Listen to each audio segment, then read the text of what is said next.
प्यारे विद्यार्थियों, हमारा जो चैप्टर है वो आज नया चैप्टर हम स्टार्ट करेंगे। प्रीवियस वीडियो तक अपना जो अपोह का जो अध्याय था वो कंप्लीट हो चुका है और कंप्लीट होने के साथ साथ अब आपको प्रमुख रूप से कार्य करना है कि अपोह के अपने जितने भी वीडियो है उन सभी वीडियो को एक बार अच्छी तरीके से आप वापस उनका दोहरान करें और इसके साथ जो आपने नोट्स प्रॉपर्ली बनाए हैं उनकी तैयारी भी साथ साथ में आप करते रहें। आज हम जो अपना चैप्टर स्टार्ट करेंगे नया, वो है जलवायु से संबंधित। किसी स्थान की, किसी क्षेत्र की, किसी राज्य की, किसी देश की जो भौगोलिक स्थिति है एक प्रकार से, उसी में एक प्रमुख भाग आता है जलवायु का। जलवायु क्या होती है, जलवायु से किस प्रकार से मौसम में परिवर्तन होता है, वहाँ पे किन प्रकार की परिस्थितियाँ हैं वो परिवर्तित हो जाती है, उसके बारे में प्रमुख से हम अध्ययन करेंगे, प्रमुख से उस पर विस्तार से चर्चा करेंगे। तो सबसे पहले बात आती है कि अब तक हमने जिन चैप्टरों को किया है वो प्रमुख रूप से किस विषय से जुड़े हुए थे। वो प्रमुख रूप से क्या है कि भौगोलिक स्थिति से ही जुड़े हुए थे।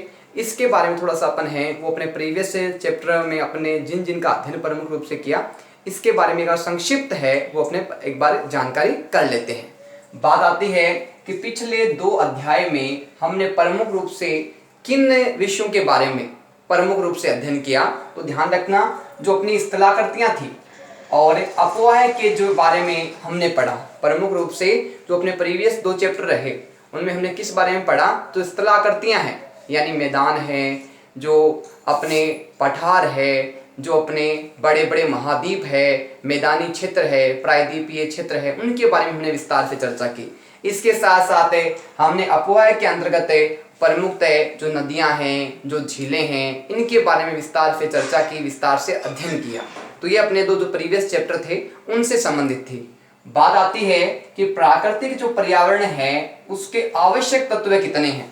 जो प्राकृतिक जो अपना पर्यावरण है उसके आवश्यक तत्व कितने हैं। बात यहाँ सिर्फ आवश्यक तत्वों की चल रही है, तो प्रमुख तत्वों के बारे में हम चर्चा करेंगे। तो प्रमुख तत्व 3 बताए गए हैं। प्राकृतिक पर्यावरण के कितने तत्व बताए गए हैं? 3 तत्व बताए गए हैं। अब बात आती है 3 तत्व प्रमुखतः कौन कौन से हैं। तो ध्यान रखना, ये प्रमुख 3 तत्व है प्राकृतिक, अपोह और जलवायु। इन प्राकृतिक पर्यावरण में से हम 2 तत्वों के बारे में प्रमुखतः अध्ययन 2 अपने प्रीवियस चैप्टर के अंतर्गत हम कर चुके हैं। कौन कौन से? आकृतियां जिसमें पढ़ी हमने और अपोह के बारे में जिसमें पढ़ा, इन 2 पाठों की हमें अध्ययन पूर्णतः कर चुके हैं। और आज जो अपना चैप्टर है वो प्राकृतिक पर्यावरण का जो तीसरा प्रमुख तत्व है उससे जुड़ा हुआ है। कौन सा? प्रमुख रूप से जलवायु से संबंधित है।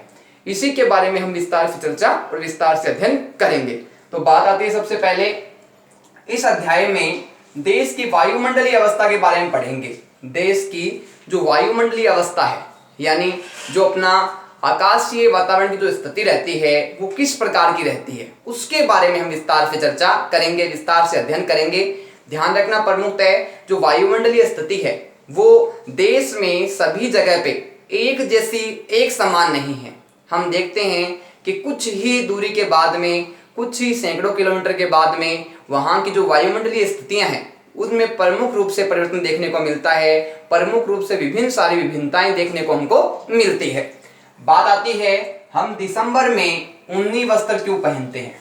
बात आती है कि वायुमंडलीय स्थितियों के कारण हम देखते हैं कि जो हमारे पहनने के जो कपड़े हैं उनमें भी प्रमुख रूप से परिवर्तन हो जाता है और प्रमुख रूप से ये निर्भर करता है वायुमंडलीय स्थिति के आधार पर।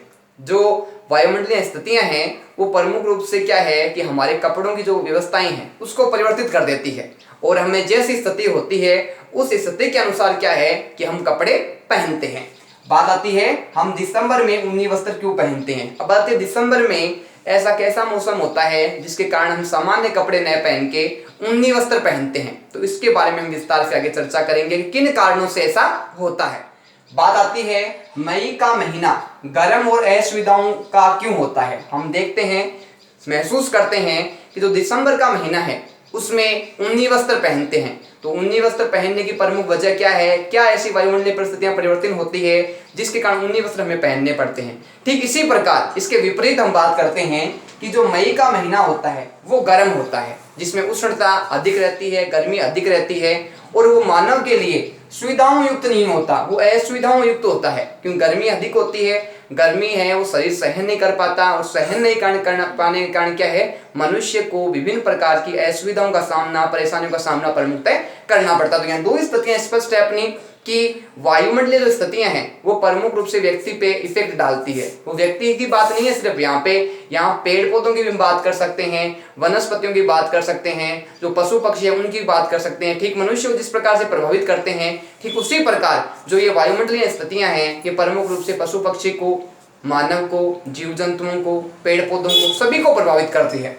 बात आती है जून और जुलाई में वर्षा क्यों होती है। हमने दो बात की मौसम की, कि एक तो जिसमें दिसंबर में ऊनी वस्त्र क्यों पहनते हैं, दूसरे में हमने बात की कि मई का जो महीना है वो गर्म क्यों होता है, वो असुविधाओं युक्त क्यों होता है। ठीक उसी प्रकार है इसमें एक तीसरा क्रम आता है, वो आता है जून और जुलाई में वर्षा क्यों होती है। जून और जो जुलाई का महीना है उसमें प्रमुखतः वर्षा होने का क्या कारण है, क्या ऐसी वजह है जिस कारण ऐसी स्थितियां उत्पन्न हो जाती है, ऐसी स्थितियां उत्पन्न होने के कारण प्रमुखतः वर्षा होती है। कौन से महीनों में, जून और जुलाई के महीने में।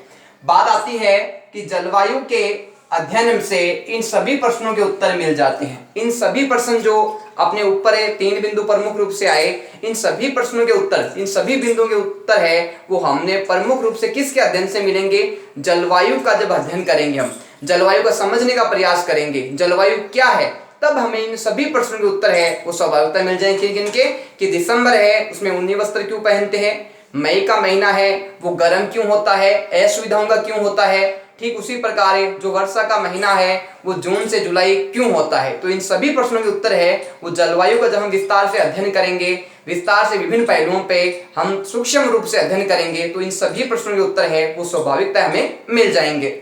बात आती है जलवायु की, कि प्रमुख रूप से जलवायु क्या है, जलवायु किसे कहा जाता है, इसके बारे में हम बात करते हैं। सबसे पहले तो बात आती है किसी स्थान के वातावरण की दशा को व्यक्त करने के लिए प्रयोग किया जाता है। यानी कोई स्थान है, कोई जगह है जो बहुत विस्तृत क्षेत्र में फैली हुई है, उसका जो वातावरण है वो किस प्रकार का है, उसकी स्थिति कैसी है, उसकी दशाएं कैसी है, उसको व्यक्त करने के लिए जो प्रमुख माध्यम होता है वो क्या होता है, जलवायु होता है। तो एक बात यहाँ स्पष्ट हो गई कि वातावरण की जो दशा है, दशा का मतलब यहाँ स्थिति से है, दशा का मतलब यहाँ किससे है, स्थिति से है।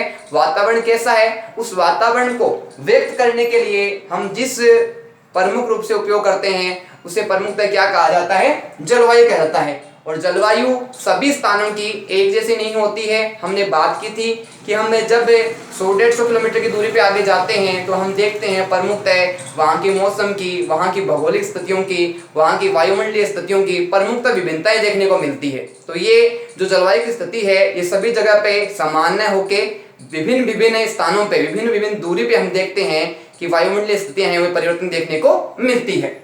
बात आती है एक विशाल क्षेत्र में लंबे समावधि में मौसम की अवस्थाओं और विविधताओं का योग है। प्रमुख रूप से एक लंबे विशाल क्षेत्र में, एक विस्तृत क्षेत्र है जो विस्तृत दूरी पर फैला हुआ है, उस क्षेत्र में प्रमुख रूप से जलवायु किस चीज से संबंधित होती है, समय अवधि में मौसम और मौसम की अवस्थाएं हैं, उन अवस्थाओं से प्रमुख रूप से क्या है, जलवायु संबंधित होती है। इसमें जलवायु का और विभिन्न अवस्थाओं का प्रमुख रूप से अध्ययन किया जाता है।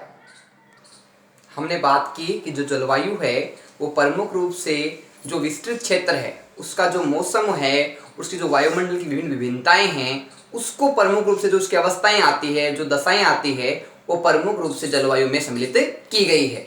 इसी क्रम में हम आगे अध्ययन करेंगे कि जो जलवायु है ये प्रमुख रूप से किन से संबंधित है और किसका इफेक्ट है वो जलवायु पर प्रमुख रूप से पड़ता है। बात आती है मौसम की, कि मौसम में क्या है और किस प्रकार से एक क्षेत्र को, एक विस्तृत क्षेत्र को जो फैला हुआ है उसको इफेक्ट करता है, उसको प्रभावित करता है।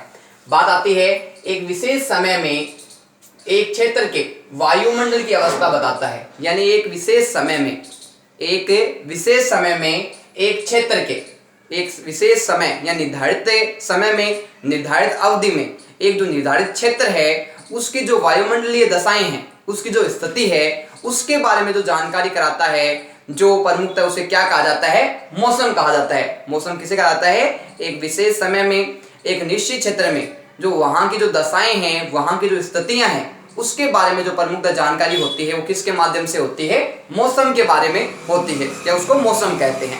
बात आती है कि मौसम में एवं जलवायु है, इनके प्रमुख तत्व कौन कौन से हैं, इसके प्रमुख भाग कौन कौन से हैं, इसके बारे में हम चर्चा करेंगे, इसके बारे में हम अध्ययन करेंगे।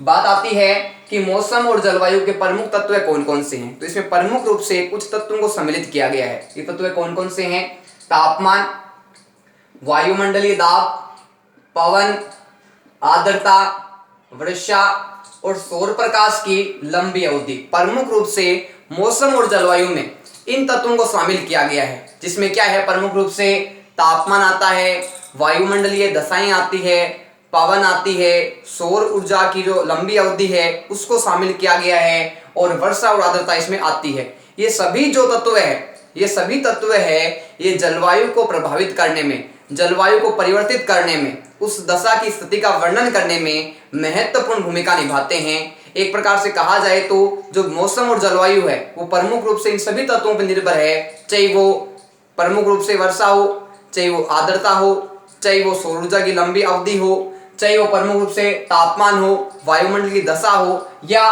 कुछ भी हो, ये प्रमुख सभी तत्व है। ये प्रमुख रूप से क्या है, किसी भी स्थान, किसी भी क्षेत्र, जो निश्चित क्षेत्र है, निश्चित समय है, उसमें वहां की जो दशाएं हैं, वहां का जो स्थितियां हैं वायुमंडल की, उसको परिवर्तित करने में, उसको बदलने में महत्वपूर्ण भूमिका है, इन सभी तत्वों की प्रमुख रूप से रहती है। बात आती है मौसम की अवस्था एक दिन में कई बार बदलती है।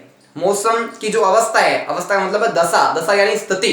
हम देखते हैं एक दिन में 24 घंटे में जो मौसम है, क्या वो एक जैसा रहता है या मौसम परिवर्तित होता है। तो हम देखते हैं कि सुबह का जो मौसम होता है वो अलग होता है, दोपहर का जो समय होता है वो अलग होता है, सायं का जो समय है वो अलग होता है, और रात्रि का जो समय है वो अलग होता है। यहाँ अलग का मतलब सिर्फ टाइम परिवर्तन से ही नहीं है, समय परिवर्तन से नहीं है, यहाँ मौसम की दशाएं हैं, वायु की दशाएं हैं, आर्द्रता है, शुष्कपन है, या सौर ऊर्जा की जो अवधि है, इसमें प्रमुख रूप से परिवर्तन देखने को मिलता है। सुबह का मौसम जहाँ सामान्य रहता है, वहीं दोपहर का जो समय है होता है वो कुछ गर्मी से संबंधित होता है, वहीं शाम का समय है वापस से जो गर्मी है वो धीरे धीरे कम होने लग जाती है, रात्रि का समय शीतलता प्रदान करने वाला होता है। तो एक प्रकार से कहा जाए तो जलवायु में और जो मौसम है उसमें ये दशाएं हैं प्रमुख रूप से विशेष प्रभाव अपना डालती है। बात आती है फिर भी कुछ सप्ताह है, महीनों और वायुमंडलीय अवस्था लगभग एक समान। हम देखते हैं कि कुछ सप्ताह है, कुछ महीने हैं और कुछ दशाएं हैं, उसकी स्थितियां समान रूप से देखने को मिलती है। जैसे कुछ महीने हैं वो गर्मी के होते हैं, कुछ महीने गर्मी के होते हैं, तो उनमें जो सामान्य तापमान है वो लगभग एक समान बना रहता है, और तापमान में जो हम मौसम परिवर्तन देखते हैं दिन की स्थिति के आधार पे, वो सामान्य रूप से सुबह का मौसम है वो सामान्य रहता है, दोपहर का समय है वो कुछ गर्मी का रहता है, और सायं का समय धीरे धीरे वापस क्या है कि शीतलता प्रदान करने वाला होता है, रात्रि में धीरे धीरे वो शीतलता बढ़ जाती है। इसी क्रम में मौसम पूरे दिन का परिवर्तित होता रहता है।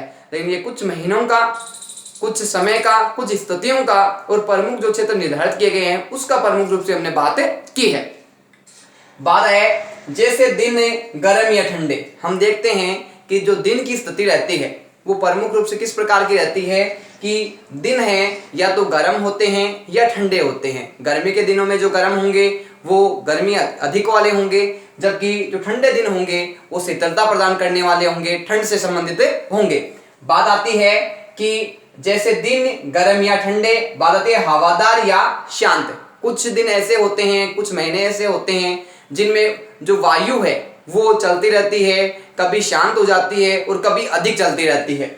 बात आती है आसमान बादलों से घिरा है या साफ है। कुछ समय मौसम ऐसा होता है कि बाद जो आसमान में है घोर बादल है वो छा जाते हैं, और कुछ समय ऐसा होता है कि बादल है, मौसम है, वायुमंडल है जो अपना एकदम साफ हमें प्रमुख रूप से दिखाई देता है। ठीक इसी क्रम में क्या है कि आर्द्रता या शुष्क स्थिति है वो भी बनी रहती है। तो एक प्रकार से हम बात करें तो जो जलवायु की जो स्थितियां हैं, वो परिस्थितियां हैं, वो प्रमुख रूप से क्या है कि एक समान न रह के असमान रहती है, क्योंकि मौसम के साथ और समय के साथ ये स्थितियां प्रमुख रूप से परिवर्तित हो जाती है और बदल जाती है।